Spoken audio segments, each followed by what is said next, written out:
እሺ ሰላም የዩቲዩብ ቻናል ተከታታዮች፣ ዛሬ የምናየው የሚገድሉ ሶስት ነገሮች ነው።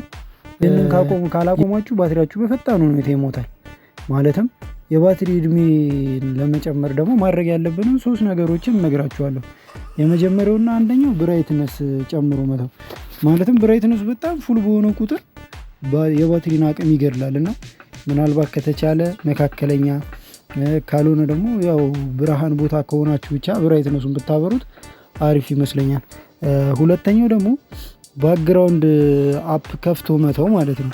ባክግራውንድ አፖች ስትከፍቱ ባትሪውን ይበላዋል እናንተ በማታውቁት መንገድ ማለት ነው።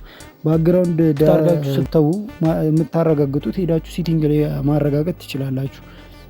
ሶስተኛ ደግሞ ሎኬሽን የስልካችን የሁላችንም የስልካችን ሎኬሽን አለ አይደለም? ሁላችሁም ጋር የስልክ ሎኬሽን አለ። አሁን ለምሳሌ እኔ ጋርም ራሱ በርቷል።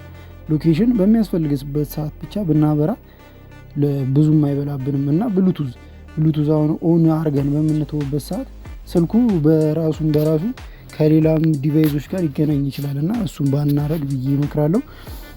ያው ይሄንን ከተጠቀምን የባትሪያችን እድሜ ይጨምራል ማለት ነው በእጅጉ። እና ይህንን ባትሪ ካስተካከላችሁ እድሜያችሁን መጨመር ትችላላችሁ። እና እንደዚህ አይነት ቲፖች እንዲደርሷችሁ ፎሎ እና ላይክ በማድረግ ይተባበሩ።